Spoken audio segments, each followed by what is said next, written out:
From the One Up Club Studios South, it's The Block Party, the official podcast of GameBlock.com. News, reviews, opinions, and much, much more. Everything that's going on in the world of video games from a lifelong gamer himself. Now, here's your host, Ryan Hamner. Welcome to the Block Party for March 23rd, 2017. It's Mass Effect week, but nobody seems to really care. We're literally broadcasting from across the continental United States tonight as I'm joined by two guests from opposite coasts. Starting in the east, it's the man behind OneUp.club. It's Mr. Brian Blystone. What is up, my friend? Not a lot. It's a late night here, and thus my wife is in bed, so I get to do whatever it is that I feel like doing. Yeah, so I assume you're going to be doing, like, hanging some cupboards or putting new carpeting in, since you always seem to be doing something handy with your free time. Yeah, the problem is affording new carpeting and affording the, not so much the time, but just the, I guess the time to research how to do it, because I've never laid carpet, or I totally would do that. Yeah, with as many home improvement projects that you've done in the short time that we've known each other, what is even left to fix at this point? I just don't know. Like, there's not a whole lot that I haven't done, or that I don't at least have some sort of a basis of knowledge to even be afraid to start it. I think the only two things that I refused to do were basically plumbing and sewing. That's pretty much it. I don't know if technically everything else I've done drywall. I've done all that stuff since the past 6 months. I've done all this craziness. Yeah, I mean, it wasn't long after we started podcasting together that you were, like, knocking walls down and shit. And I'm sitting over here, like, my wife asked me to build, like, an IKEA cupboard, and I'm like, it's fucking crooked, it's backwards. The shitty wooden paneling on the back is reversed, so we get the wrong side. It's just never good. Thank God IKEA is nice and cheap, so you can just dump it out by the dumpster. Nobody said what I did isn't backwards. Yeah, there you go. It's artistic. I am an amateur. I just tell her it's my own artistic impression. I am putting my own personal signature on that. On the opposite side of the country, it's Mr. Josh Poitras. Josh, you are in a much more friendly time zone than the two of us right now. How are you doing tonight? I'm doing pretty good. Just been playing some games since I got off work, just trying to relax. Keeping close tabs on Colin's Patreon, since it just keeps going up and up. How many hours into Mass Effect Andromeda are you? 0 hours, because I'm not getting it. You know, I don't know if you guys were paying attention. Brian, you follow BioShock, of course, and Tucker, but they were sending me some GIFs early on, or GIFs, depending on who you talk to, of some of the bad animations in this, a handshake in particular, that just goes on and on and on. It's like it's in an endless time loop. What the fuck happened with this game, guys? Ubisoft Junior is essentially what happened. I mean, you can think back of, a year and a half ago, whenever Assassin's Creed Unity came out. Unity was the bad one, yeah. Yeah, Unity, yeah. Yeah, I mean, it was just a complete disaster. They pushed it anyway.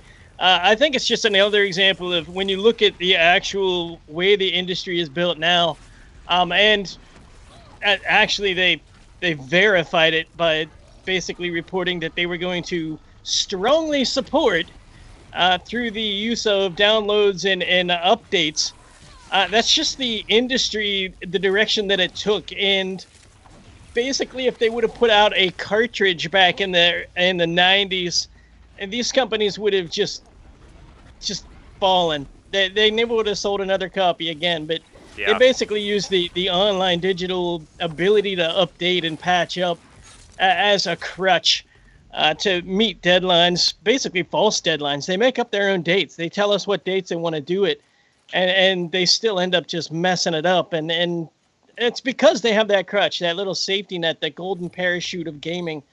And it's really a disaster because we get to make fun of them for it for years following that.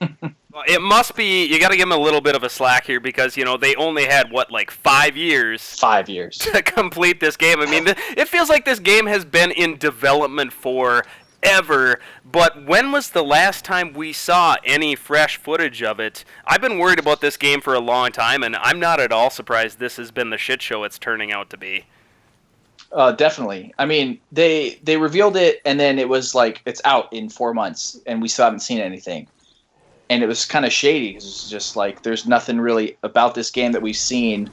And all the people that they were showing it off to, like all the major gaming sites, every single one was talking about how when they went to go play it, they put them in 10 or so hours and cut out that first little section of the game. And that's where everybody's major issues were, with all the animations and the bad dialogue and just the kind of bland story. So I was wondering if they were trying to like just circumvent that and say, hey, look, the game's fun later on in the game, but good luck getting past the first 5 or 6 hours. Yeah, Josh, the last time I talked to you, we discussed Resident Evil 7, and I mean, I think we both agree that that game wasn't particularly pretty. You know, it was sufficient, and I think that's all gamers are looking for from AAA titles in 2017.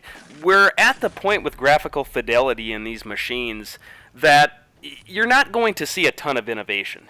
You know, you might get smoother frame rates, you might get less pop-in the background, but we're reaching that point, that nearly uncanny valley type thing, where these facial expressions are so accurate. Look at Horizon Zero Dawn and how gorgeous that game is. So we're not asking for these companies to deliver like anything outstanding, but this looks like an early PlayStation 4 or even a late PlayStation 3 game. Yeah, it's kind of, I mean, not every studio is going to be a Naughty Dog or a Guerrilla where they can just make these gorgeous games. But I think with those games, there comes a certain standard where games in this generation, where it's, what are we, 4 years into the PS4's life cycle? Yep. Almost 4 years? This fall will be 4. To where, yeah, the certain games need to be held to a standard. And when a major title like Mass Effect comes out, and it's basically a last generation game as far as animations go, it's not really acceptable based on what is coming out now. I mean, every game should be, unless it's an indie game where they don't have the money, but obviously EA and BioWare have the money to make a game that's at least up to par for what this new generation of gaming is. So I don't understand what happened. I mean, there's still pop-ins and texture stuff that I've been seeing when I've been looking up Andromeda videos, so I don't get it. Yeah, I mean, I think from a AAA standpoint, it's safe to say that this is, I mean, I hesitate to use the word disaster, but they have to be disappointed. I mean, currently it has a 74 on Metacritic, and once again, I question Metacritic, but it does, in this case, you know, you can use it as a pretty good guide. 40 critical reviews have it as a 74, which puts it in the mixed or average range on their scoring system. Guys, considering the money that went into this game and how long it took, they got to be pissed. Yeah, you got Sonic Generations, I believe, got a 74. Oh. So I actually saw a meme with that, and it said, I don't know if that means Mass Effect is that bad, or if Sonic Generations was that good. We've been underestimating Sonic all these years. Yikes. Well, it'll be worth seeing. You know, Brian, you mentioned that the patches are coming. We'll see if they can make something with it. Ubi wasn't able to save Unity, and, you know, we'll just kind of see where it goes. But tonight we're going to talk about something a little bit different. We discussed games a little bit, but tonight we're going to focus on the journalism side of the video game industry. Not a topic we touch too often. I'd like to start off by asking you guys how familiar you are with Kind of Funny Games. Brian, let's start with you. I'm vaguely familiar with them. Like, I don't follow a whole lot of the YouTube stuff. It's just something that I don't do. I basically go in, people send me videos all the time, and I'll check them out. So I knew them through that. But for the most part, I don't pay a whole lot of attention to what other people do, because I do try to sort of create things on my own when I get the chance. And I hate the idea of like trying to steal from people. I'm very conscious of that. But like between my son and trying to keep up, I'm vaguely familiar with some of them. Like I believe it's T9. I think his name is Tommy. It's T999 or something like that. Like I know him pretty well because my son's constantly submitting videos and stuff like that for Rocket League and stuff. But for the most part, I mainly know like podcasts and listening to the podcast, not so much the YouTube channels, but the podcasts themselves. So I was vaguely familiar with Colin. I actually followed him on Twitter, so I knew of him through there. But at the same time, I'm not spending hours watching some of the videos and keeping up with what they had to say on a continuous basis like some people actually do. Josh, Kind of Funny is based out of San Francisco, so they're out there on the West Coast with you. How familiar are you with their work, and especially Colin Moriarty's? Pretty familiar. I was following Greg and Colin since they were at IGN doing Podcast Beyond. So it's been years since I've been following them. And once they left, I took a little bit of a hiatus watching them, and then I got into it and kind of followed them for the last year or so. Mostly just listening to like PS I Love You, their PlayStation podcast, and that's a great show. Oh, I'm pretty upset that it's going to be ending now since Colin's not going to be there for it, because it was probably one of my favorite things to listen to while I was at work. But yeah, I'd listened to that. I've been to two of their both of the shows, both of the panels that they did at PlayStation Experience that I've been to in the last 2 years. I got to see those live.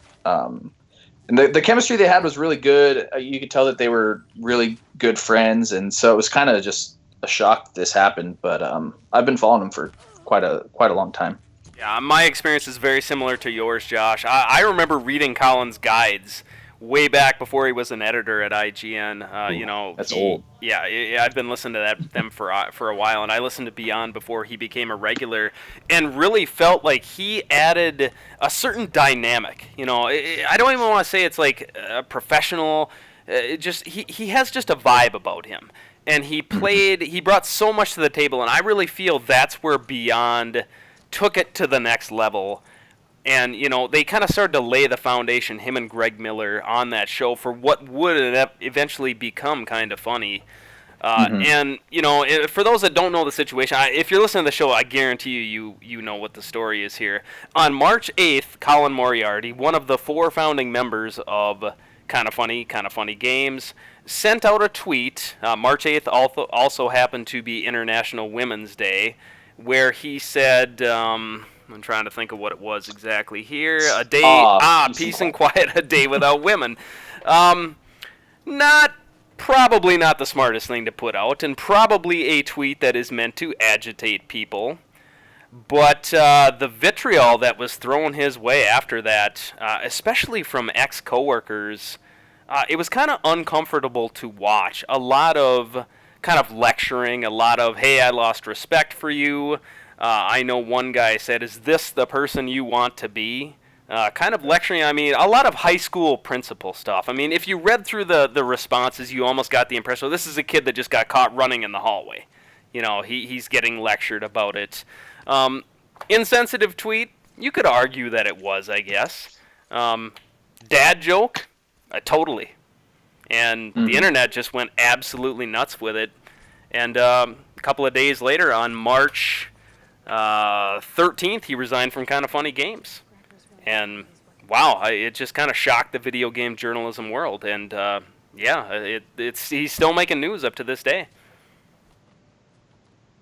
Yeah, the thing is, I gotta kind of veer away from you on there because I don't think it was necessarily a bad move. And the reason why I'm gonna say that I don't think it was a bad move is because it was a very, very a cliche, a very old, a very tired joke, a very basically tame joke for today's environment. Yeah. Basically, he's an entertainer. He tells jokes. That's what he does. He's constantly joking around. And by all standards, except for the social justice warrior type standard, that was a joke that seriously would get absolutely no attention. No attention whatsoever. If not for that crowd that wants to be offended by absolutely everything. Yeah. Yeah, to me it read like a joke that would have been on Married with Children in the late 80s. Oh, totally. Completely harmless. I know he made a comment that his girlfriend was sitting right next to him in bed, and she completely approved with it. It takes a lot, and to me personally, I don't think anyone was truly offended by that tweet. I think a bunch of people saw an opportunity. They finally saw blood in the water. They've been circling around this guy for years and years, waiting for him to make a slip-up, and they pounced. And, I guess you could make a case that they got what they wanted. They were able to out him from that company, although it is by his choice. But, man, things got really interesting for him in a hurry. Yeah, it was. I guess it's not really shocking because of what's been going on lately. Just everybody's just offended by everything, even stuff that's not offensive at all. Like I don't really think this joke's offensive. I mean, and I was listening to Colin on the Rubin Report a little bit a couple days ago, where he's talking about somebody had asked him about the joke, and he's like, I couldn't have made the joke on any other day because it wouldn't have made sense. Yeah. So it's obviously a joke. And there's no way that somebody's really that offended. And seeing all the people from IGN just jump on him just to virtue signal, like look how progressive I am for chastising this man for making a joke on International Women's Day was just kind of disheartening to see people just take advantage of a situation like that. But I guess in the end, Colin kind of had the last laugh because now I think he was always wanting to kind of get out of it. And this was the opportunity that he saw and finally did it. And now he's making $38.8K a month to do his own thing for something that he actually really wants to do. So it was kind of a good thing for him at the end. As I watched the entire thing transpire, I think Kotaku was particularly harsh on him as well. The thought that popped into my mind was how much of this outrage is fueled by jealousy. This is a guy that was able to kind of break away from the shackles of the corporate system. In a lot of ways, Kind of Funny is a contemporary realization of the American dream. There's 4 fun and diverse personalities. They were able to leave the big corporation and found success, wild success. People love these guys out on their own. And, I got to wonder how many of these IGN editors, these Kotaku editors are sitting at their desk, in their little cubicle and just being like, I like this guy sometimes, but man, it sure pisses me off that he's out there getting to do whatever he wants while I'm sitting here. Because, man, the internet just pounced. Yeah, I mean, if you actually consider it, that's actually part of the American dream, too. Making other people jealous of your success. Yeah. And that's actually one of the motivators behind. Everybody always talks about the profit motivation. Well, there's also the motivation of seeing somebody else succeed at something that you would actually like to do, which is what I always find funny, because people always want to argue economics, but they always show that they don't quite understand that economics isn't about money. It's the most basic thing. Economics is not about money. It's about the exchange of whatever it is that motivates you. It's all about motivation. It's not about anything else. So whether your motivation is happiness or your motivation is just time, to shut it down and do whatever, that's fine. Everybody always argues about money. It's not about that. So you're winning if you just want to be lazy and sit around and play video games and make $18,000 a year. You're winning because you're doing what you want to put yourself in that situation. Whereas somebody like Colin, he goes out and tells that joke, and so he leaves Kind of Funny. He's walking away from something that he himself created, only to create something new, something more. Now, you mentioned about the Patreon stuff and his new income and stuff like that. And I think that what you're going to find is he's going to have that is directly a result of kind of counter-protesting in a way. Like we've seen it in the political world with the Meals on Wheels, with the ACLU. They raise all kinds of money when people get pissed off about something that happens. Well, a lot of people are pissed off that Colin Moriarty had to step away from his creation, and thus they're freely giving him money because it's in the spotlight. I'll be more interested to see what he's making a year and a half from now than what he's actually making right now out of it. Yeah, as we record this right now, he has secured $38,785 worth of fan support through Patreon. That's per month. On an annual basis, that translates to over $465,000 a year. Guys, Colin is going to be just fine. Yeah. Yeah, I don't see it staying that high. I think a lot of, maybe not a lot of people, but a few people were just kind of supporting him with money at the start, saying, "Look at how many people are behind Colin here. Like what happened is unacceptable. Here's how we want to support him." It'll probably drop a little bit. I don't know if it'll stay that high. Once some people just are like, I mean, that was good for a couple months, but yeah, it definitely shows that a lot of people are kind of tired of all the faux outrage on harmless jokes like that, and they just want to back somebody that they know isn't going to back down from it. And I think a lot of people were just upset that the people that he even worked with didn't have his back at all in the situation. Yeah, let's talk about that next, Josh. I don't know. I assume you saw the Greg Miller tweet that happened 8 hours later, his apology tweet. Yep. Brian, are you familiar with that at all? No, I actually didn't see that one. Yeah, his partner, and I guess, would you say he's probably his best friend at this point, sent out a tweet supposedly co-written by Colin, where he just kind of, I mean, again, it kind of sounded like he was lecturing him, kind of apologizing for him. The whole situation just kind of feels gross. And I think I really found Greg's tweet very offensive. Yeah, definitely. It sounded like he wasn't really talking to Colin, and I don't really think Colin co-wrote that. I just think Colin said, "Yeah, go ahead and tell him that, whatever."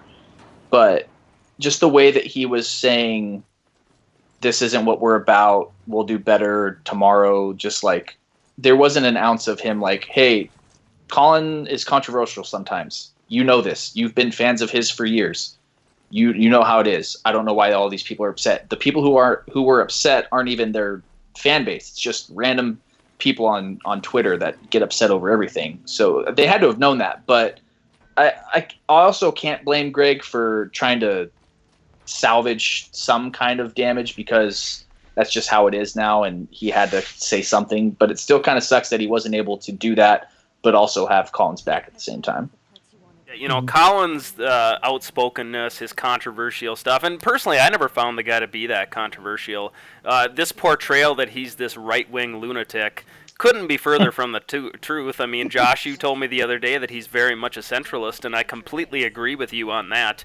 But the internet, as it is prone to do, completely flew off the handle with it. Hell, on March 13th, the day that he resigned, International Business Times, a Twitter account that has 123,000 followers, cited a headline where it said it was a racist joke was the reason that he left. They've since women. They've since updated it in a very tiny disclaimer right below the headline. But, you know, this day and age, the damage is already done. People saw that headline, saw Colin Moriarty tweeted racist joke and resigned. That sucks. That sucks for all parties involved. But, man, get Ben, International Business Times. Yeah. And who was it that said it was a racist joke? I can't even remember. It wasn't Kotaku, was it? International Business Times. Yeah, Business Science? Yeah, because that's absolutely insane. Like, I don't understand, like, where they got racism out of it. I'm not 100% sure. Well, I think it's a good example of how they just flock to these buzzwords, you know, without even doing the, he said something offensive, it must be racist. You know, shit, it was sexist? Oh, man. Oh, maybe he's a Nazi. Damn it. It's because it was a conservative joke, and conservative in the new world means racist automatically. Yeah. That's actually one of the things that drives me up a wall, because like the whole International Women's Day, if you want to say, hey, this is demeaning to the actual purpose of the day, I do understand that argument. But whenever you take it to a different extreme, that's when you totally lose me. And that's where they totally, because, you know, if you want to talk about the specific holiday, as it were, like I think there are a lot of areas where humanity can improve, and maybe calling attention to it is a good thing. And guess what? I'm conservative. It's just that when you see a situation like this, it's solely because people have taken it over for their own agenda, essentially. Mm-hmm. Which, I mean, you guys see it all the time on Twitter, on Facebook, whatever. people aren't so much concerned about the issue as they are about, hey, look at me, look at what I'm standing for. And they make it about them. And I think that that's one of the things. I was having a conversation with somebody, and they said, where did social media used to be fun? And Ryan, you were saying this earlier about used to have a good time on Twitter because you talk about the things you like. And now it's everybody talking about the things that they hate. And I think where it all changed is with Tunisia. If you think about it, back a couple years ago, there was a big uprising in Tunisia. And it all started on Twitter. And now everybody feels the need to be part of something bigger than what they are, like what they themselves typically are, because they saw that. They grew up with that. That's the people that saw this, said, hey, I can make a change just with 140 characters. And then they just jump on it. And when they're not getting their way, they get angrier and angrier and angrier and angrier. And then we have these people demanding that people get fired. Just for what? For making what's essentially a harmless, very tame, like I said earlier, joke. And it's just completely ridiculous. Yeah, I think 2 years ago, if he tweets this joke on International Women's Day, nobody gives it a second glance. People would just grumble and shake their heads and move on. Yep. 2017, it's got to be a crusade against this guy. And, I just don't know why. This isn't an isolated incident either. This is how it is every day on Twitter.com. I mean, it's just, it's sucked all the fun completely out of it. Yeah, every day whenever I wake up and before I go to work, every time I look on Twitter or Facebook, it's just like, okay, what's everybody pissed off about today? I'm sure something's going on that everybody's going to complain about. It's hardly fun. Like, even people that I like to follow are just tweeting this stuff that's just depressing, and can't you just focus on something else for a little bit? It doesn't have to be doom and gloom 24/7. Share something that's uplifting for a little bit, even if there isn't anything.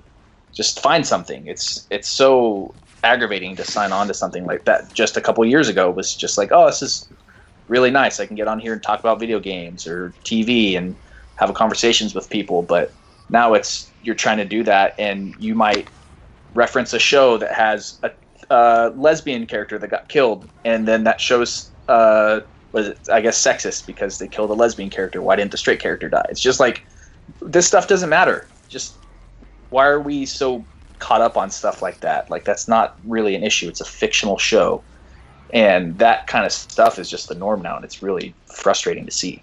Yeah, and unfortunately, when people instead of searching for the positive, I think people go digging for the negative. I mean, some of the stuff people are throwing fits about, whether it's video games, whether it's pop culture. Obviously, politics have been a hot button issue since the summer of 2016. People are trying to dig up this garbage. It's physically exhausting. It is, and it makes you basically want to shut down and just talk to the people that you talk to in a more intimate setting. Like in your podcast and stuff, because it's like, what is the point? Because you know that those people are basically so very superficial, I guess would be the word for it. That's what the relationships mostly are in social media. It's just a superficial, just platonic relationship that just doesn't. I mean, it's a giant echo chamber. Yeah, that's exactly what it is. Yeah. That is exactly what it is. And it's like, all you have to do is veer a little bit away from something that they like, and then next thing you know, they're trying to dox you or whatever, and it's just completely ridiculous. You bring that up, Brian. I mean, we live in scary times with some of these people. They get so upset at you. You don't know what they're capable of. It's so easy to track down stuff. I mean, not hard to figure out who I am. My name is in my Twitter handle. And I mean, I don't think my Twitter account is too controversial, but you just never, you got to tread so lightly. You got to walk on eggshells because you don't know who's watching you. You don't know what's going to set them off. People are just so sensitive right now. Yeah, it's kind of scary that one little thing you could say could set off somebody, and they could just look you up. I mean, my Twitter handle is my name also, so it's easy to look up, and just, you kind of have to be careful what you say. Just any little thing, and somebody's like, oh, I don't like that, I'm gonna go look up where they work and call their job and try to get them fired or complain about them. And it's really a shitty thing to do, but it's happening more and more, and it's unacceptable. Yeah, I totally agree. It's just sad to see something like this die. And granted, Kinda Funny is not dead. They're going to continue to pump out content. They've continued to make shows. But for me, I think the big part, the reason the channel worked so well is because the sum was so much stronger than the individual parts. You had Tim Geddes, who had that kind of childlike naivety to him because he's so young, and he played that role, and that was countered by Nick Scarpino, who's kind of an older dude, and he knew that was the role that was cut out for him. And you had Greg, who's just a hyperactive ball of energy, and he was kept in check by Moriarty, who's just so much more grounded. And the cocktail that was produced by combining these personalities worked so perfectly. I just don't see how they're going to be able to recapture that magic. And honestly, I hope they don't try, because they've got to go a completely different direction now. Yeah, no matter what, they're going to make adjustments. I'm sure that they've put a lot of thought into it. You are going to lose something, at least temporarily, and you never know. I mean, you look at some of the great TV shows that have been on TV over the years, and anytime the original cast is broken up, you typically see just a drop in the quality, at least for a little while. And different is sometimes good. Just think, I mean, the original Yellow Ranger for the Power Rangers was black. It works so much better with an Asian in there, because that's not racist at all. But I mean, you're gonna see changes at Kinda Funny, and that's perfectly fine. You might even see kind of a drop in humor, because this might have affected them. Like, I mean, you got one of the main members and they disappear. It's kind of gotta hurt, I would imagine, just to see somebody that you've put so much time in creating this thing, and then suddenly they're gone. It's got to give them a little bit of a sense of loss, and I can't really blame them for that. But it'll be interesting to see exactly what direction they take from this point. I really loved the political stuff that he would introduce. They'd have the way the format of the show is, each of these friends brings a topic to the table, and he would always, somebody would talk video games, somebody would talk pop culture, somebody would talk, television, and then out of the blue, they'd get to Colin and he'd be like, let's talk about the 17th Amendment. And it was just, it added such a spark, because you could kind of see the other three members clearly are in over their heads, but you could see them pick up knowledge as they go along. It just worked so perfectly, and it kind of breaks my heart a little bit that I'm never going to get to see it again. Yeah, and like recently there are a lot of episodes of like the Kinda Funny Games cast that Colin wasn't on, and it was just Tim and Greg basically, and it was just kind of boring because it was just, there wasn't that dynamic that Colin brought that made those shows like so lively and interesting to listen to. And I think that's going to be a problem for them for a little bit until people just get used to that, because it was fine. There wasn't anything wrong with it. It was missing that little thing that he brought. And so I feel like the first couple of months without him, it's going to be a little awkward, but they'll probably figure it out eventually, and they'll get back to doing what they were doing. Yeah, it's definitely going to be an interesting transition to watch for sure. And at the same time, it's going to be interesting to see what he does with his channel, which is politics and American history. I think he's going to do. I think he originally promised one video per week because he's one man banding it. He's going to set the camera up, he's going to record it. And since he's earned so much money, I mean, he cracked his $10,000 goal in like 2 hours.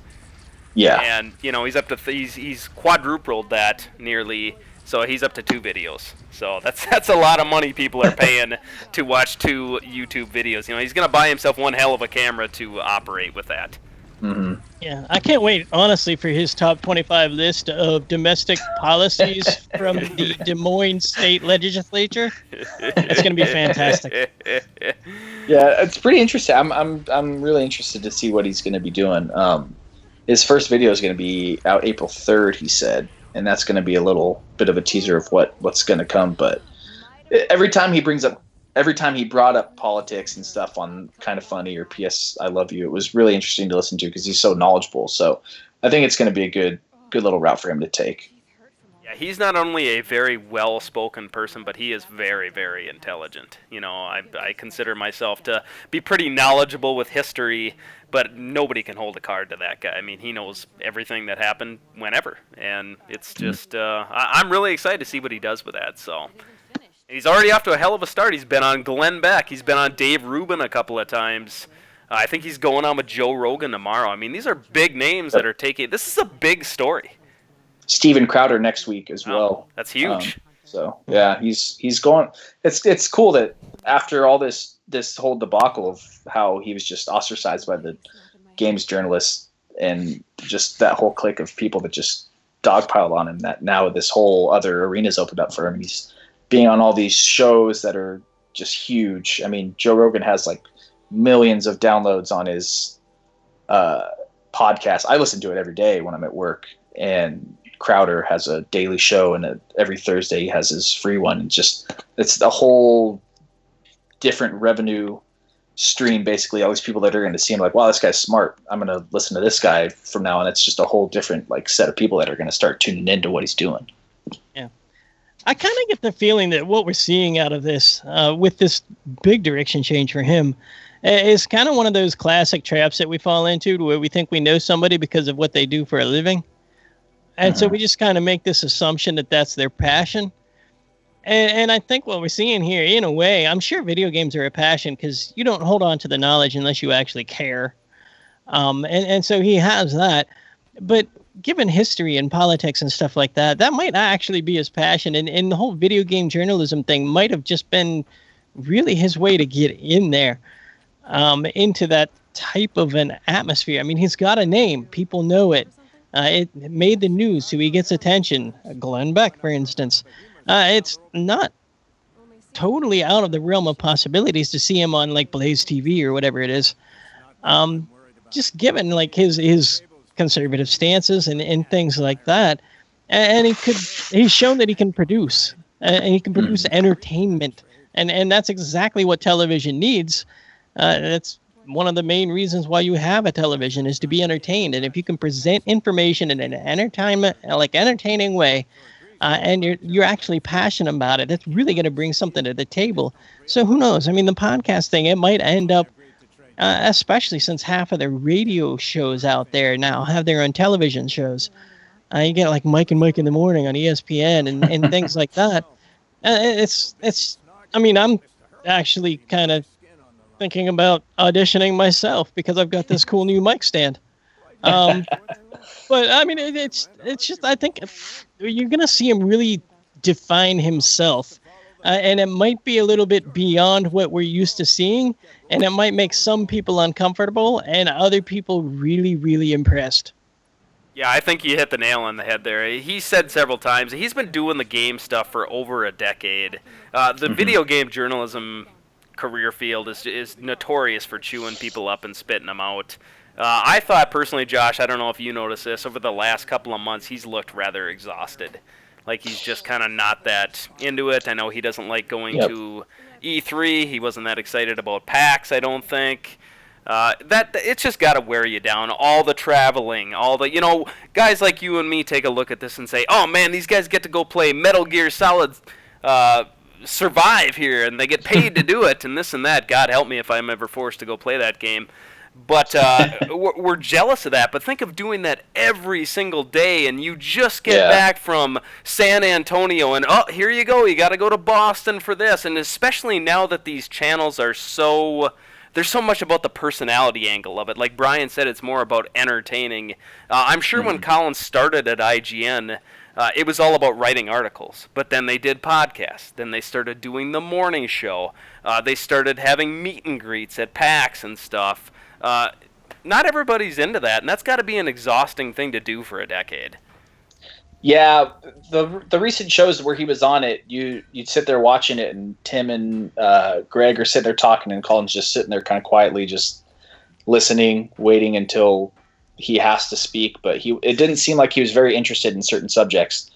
And I know, listening to him on the Rubin Report, he was talking about how before he even joined IGN, when he was just writing those FAQs, he was about to start his master's for I think it was American history. So it's always been his thing, and it's kind of like he's put that on hiatus for a decade, and now he can finally start to go back to what it was that his initial passion was. Because I mean, you don't do video games for 10 years without liking it, so he obviously really enjoyed it. But I think now he finally found an opportunity to where he can. It's kind of his out, and now he can get back to what he really wanted to do.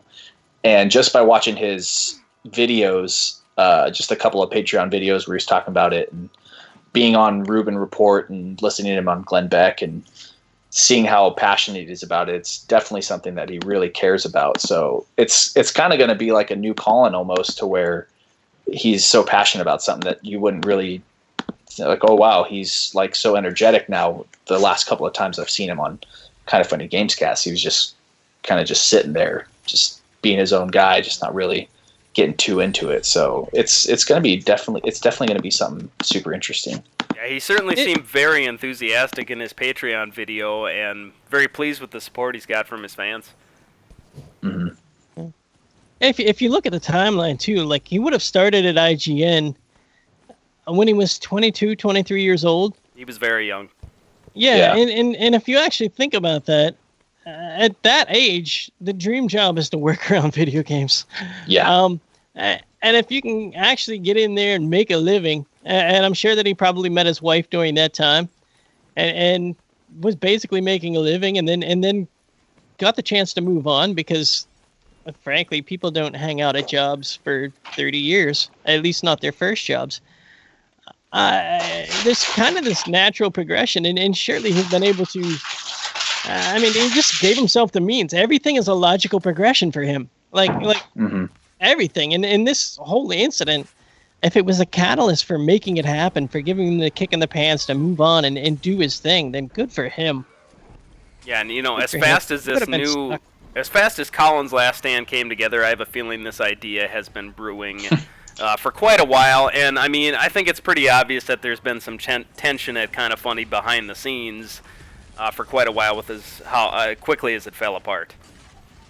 Yeah, for sure. I mean, you don't come up with Colin's Last Stand in a matter of 3 days of when you just I'm leaving Kind of Funny, and then 3 days later, oh, by the way, I'm going to do this thing where it's Colin's Last Stand. I'm talking about history and politics. Like, I mean, maybe for him he's an exception, but it definitely seems like he was really wanting to do something like this for a while now, and he'd finally found his way to do it. And so, because I remember him saying they didn't want him to leave. Like, they had talked about it, and I guess they had been arguing about certain things behind the scenes, and he didn't really want to comment on what that stuff was about, but they didn't want him to leave. It was his choice, and I think he just took advantage of the internet outrage over a harmless joke and decided to call it quits so he could go do his own thing of what he really wanted to do.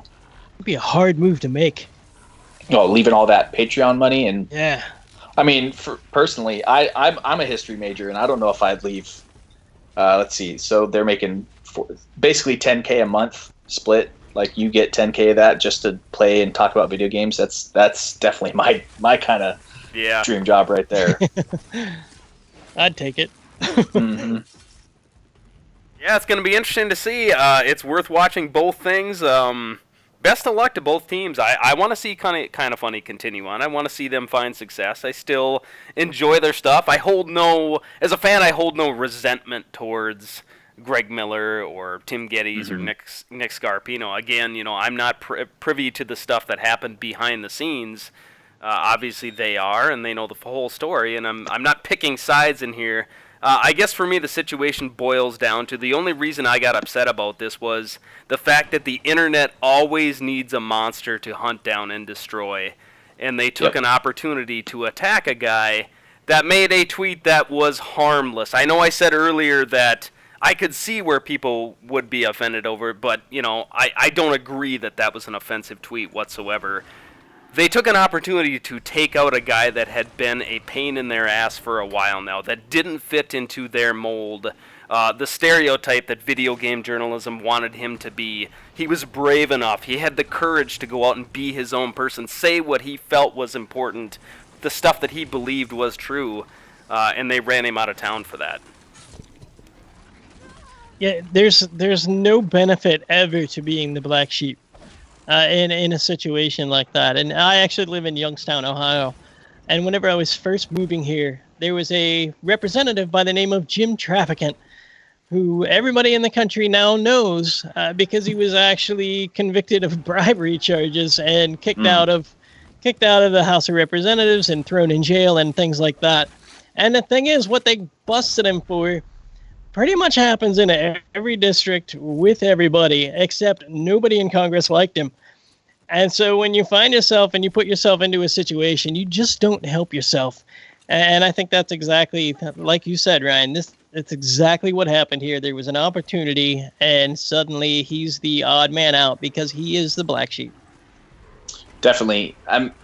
You don't really see games journalists with a conservative kind of bend. They're all usually more liberal.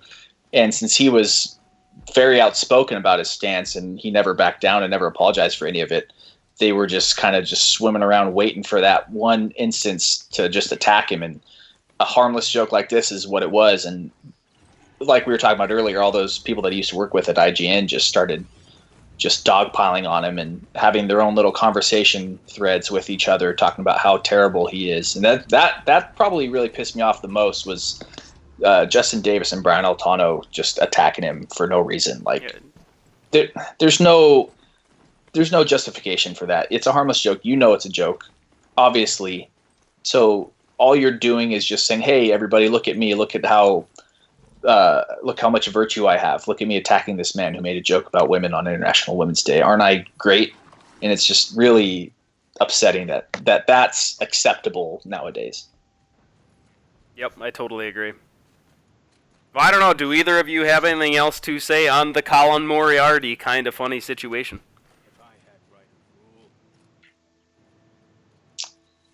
Best of luck to Colin. Hopefully Kind of Funny still does their thing. I still enjoy Greg because I can understand that he had to say something because it's their company, and as terrible as it is to say the way that the world is today, you kind of have to not really condemn but apologize for something like that, which really sucks because you shouldn't have to. But I understand that that's what he had, or at least what he felt he had to do.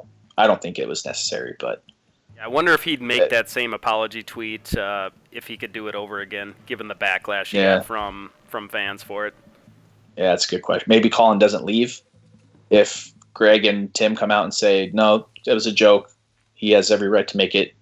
If you don't find it funny, that's fine. But it's obviously a joke. Maybe he doesn't leave, but I mean, you never know now. So right now, he's probably pretty happy the way things shook out. Mm-hmm. Yeah.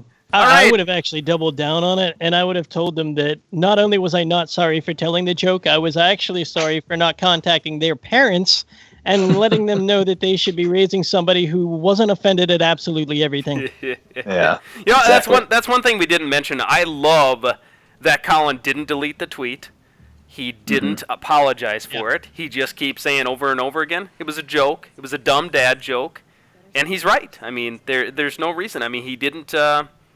He stuck to his guns, and I respect the hell out of him for that.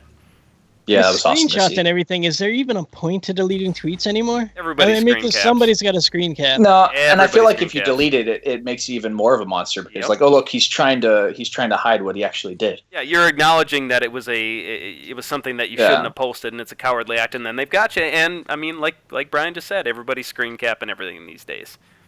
Yeah, definitely. All right, Josh, why don't you throw out your contact info for everybody? Twitter is at Joshua Poitras. My PlayStation gamer tag is jpoit5. Usually playing Rocket League, so if anybody wants to join up with me on my quest to get to Grand Champion, which probably isn't ever going to happen. But yeah, those are basically it. Mr. Blystone, how about you? Yeah, you can find me on Twitter and PlayStation as well. Everything is basically Toons Brian. That's TOONSBRI, and because anybody with a Y in their name as a Brian is inhuman and wrong. But it's not their fault; it's their parents' fault. And also, you can find me just about everything that I do is at one-up.club. That's www.one-up.club. Yeah, I think that's it, because I'm not in charge of closing this show. Thank goodness. At Rye Hamner is the Twitter tag. GameBlock is the website, game-block.com.